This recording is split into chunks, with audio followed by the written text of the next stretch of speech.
What up, Book Talk or Book YouTube? One of the two, whatever this is going on. I'm not sure, maybe both. Zach here, and haven't really talked about books before. This will be the first video on that. But I've been into reading the last year or so. Haven't read too many, but compared to how much I read the other 20 years of my life, I probably read more now than I ever have. So I'm just coming on here to talk about what I have read, maybe some thoughts on those, and to get some inspiration. Maybe if people watch this, y'all can give me some help on, series to read, stuff I might be interested based on what I've read so far. I guess I'll go in order of what I have read. I started out my big book journey. The first one I read was Hyperion by Dan Simmons. This book, although it took me a while to read, and when you start reading it, the way Dan Simmons writes in this book can be a little difficult, I feel. He has a very, intellectual way of writing. And so this book was definitely hard to start with for me as a newer reader. But I feel like pretty quick in, I loved the plot and was interested, and so much unknown within this book that I really wanted to finish it. It took me a while because, as a new book that I had started reading, I got sidetracked. But when I finally committed to finishing it, I was so glad I did, and it was so good that the next book that I read was actually The Fall of Hyperion. This book, dare I say, is better. I guess it's a great sequel. It's like the perfect sequel to the first one. I think I enjoyed it a little more. There's another character that's kind of introduced in this one that I was really interested in the story with it. This one's kind of broken down, like giving perspectives of each character, of I think there's 4 or 5 of them,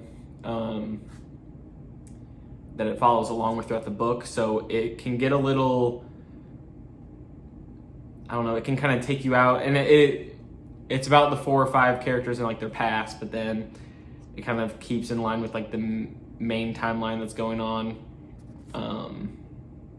which can kind of throw you off a little bit, just because it's I just had this super interesting story, now I'm back to the main time, and then you start a new one. I feel like that's what, getting into each of the new characters' stories was always a little bit difficult, because I was just enjoying each of them so much that every time I got to a new character, it would draw me out, because I was like, man, that last story was awesome. So this one,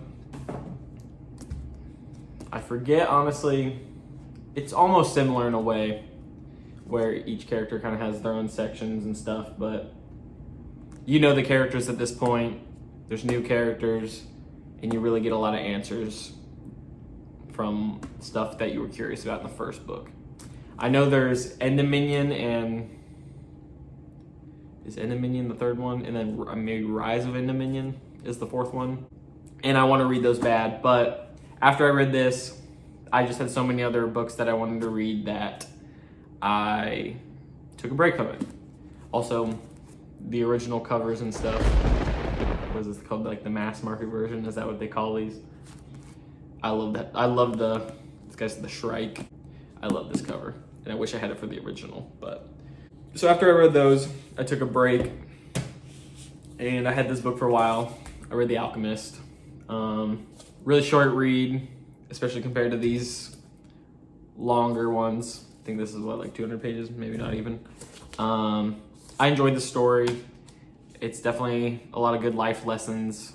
I know it's not everybody's cup of tea, but I enjoyed it. Really was kind of introspective, I guess. Lots of good quotes in it. I loved it. So, another banger. After that, I read another short book, small things like these by Claire Keegan. This was recommended by Nick from Books Are Sick. I get his TikToks a lot, and he recommended this. Another really short read. I read this in a day or a couple hours, and it was great. It was a nice little heartwarming short story. Heartwarming, I can't remember if it was like exactly heartwarming. I don't know if that was the right word. A moving book, as the back says, would definitely be more of, I guess heartwarming works.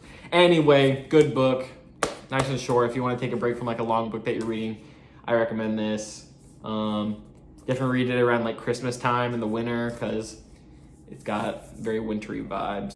I read this one like a year ago, so I gotta familiarize myself with it again. Maybe I'll read it again this year in the winter. Good book. So after that, I actually had a book that I hadn't read for a very long time. I had it before Hyperion actually, but I was trying to make it the start of my reading journey, but it was a little difficult to read for a non-frequent book reader. Way of Kings, Brandon Sanderson. Good old 1,000 pages. Longest book I ever read by far, not even close. I guess how long is Fall of Hyperion? 500? Yeah, not even close. Read the first like 150 pages of this book like 3 times, and then I would take a break and, read like something else. Like I also read A Court of Mist and Fury and A Court of Thorns and Roses. Sue me. I read those while I was reading this one, because they're a little easier to read than this. However, don't be pushed away from the Stormlight Archives. This book was amazing. This and Fall and Hyperion are probably my 2 favorite books I've ever read at this point in my life. I've read some others, but I think these are, that I'm not going to show today, but I think these are my favorite. And I know that the Cosmere is big, and there's a specific reading order, or multiple reading orders, ways to read it. And this one, starting with, is not the recommended version. I got interested in this one before I was even on like Book Talk or watched any YouTube videos about books, because I've always just heard good things about this one. Although I haven't read them, but I plan to. I think before I read the sequel to this, I'm going to read Mistborn, the original trilogy of that, and maybe like another spin-off book before I get into the second one. I don't want to wait too long just because, I don't want to forget everything I read in this, but I don't think I will because the characters in this book are great, the story is awesome, and the way those last like 200 pages wrap up, it is just amazing.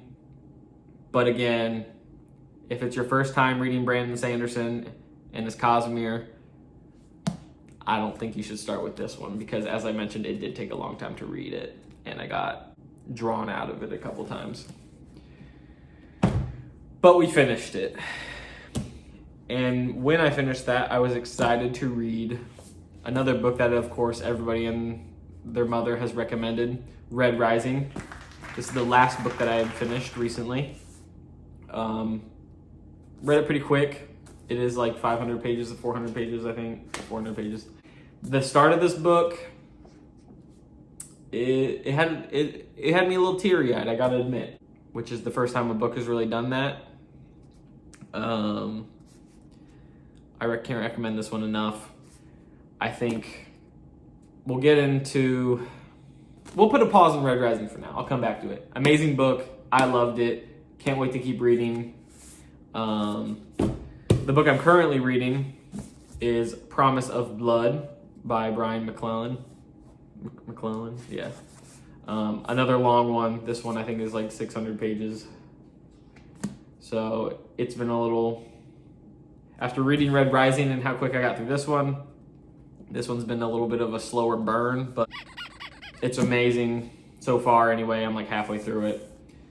Starts off with a military coup happening immediately in the book. And there's a detective trying to solve some things, and There's a cool magic system within this that's pretty unique to any of the books that I've read previously. So it's just another cool read.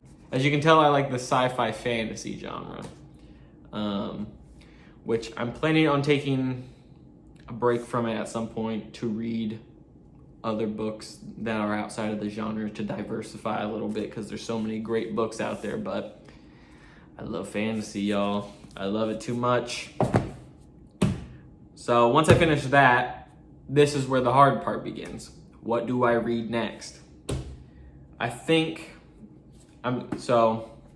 here's my choices, right? I can read a whole different book that I haven't mentioned any of the, prequels to. Just another recommendation from my massive list that I have. I can read the sequel, The Way of Kings. I don't think so yet. I'd probably rather read Mistborn, so that's up there as a choice. I could read In Dominion, the third book in the Hyperion, what do they call it? Cantos. Hyperion Canto. Cantos. But I think what I'm going to read is Golden Sun, because this book is fresh in my mind. Golden Sun, everyone says, is literally like one of the greatest books of all time ever. And I think it's another shorter read, kind of like this one, where it's, it's under 500. I hope, y'all. But let me know, because I was very excited to see where this story was going. But I had started Promise of Blood kind of same time I started reading Red Rising. And I was kind of reading them simultaneously for a while until Red Rising really started getting crazy, and then I pushed that one away. But because I'm about halfway done with this one, I decided I should probably finish this one before I commit to reading any other books, because I don't want to have a bunch of books that I haven't read. So let me know what you think. Mistborn, In Dominion, Golden Sun, or just a random other recommendation. Please leave some recommendations down below, and let me know what else you want to see. This technically is the first video on this channel for YouTube. I think I'm going to make some more content. Books, of course. I think some journaling, because I've been into that lately. Some art for fun kind of stuff. And whatever else I'm interested at the time. So thank you for watching. I appreciate it. If you stuck around, let me know what you think about these books. I'd love to hear your thoughts on if you've read any of these. I know most people have probably read these two, and maybe like The Alchemist. Let me know what you think. Let me know what you thought about the other ones. And thank you so much. Peace out, y'all.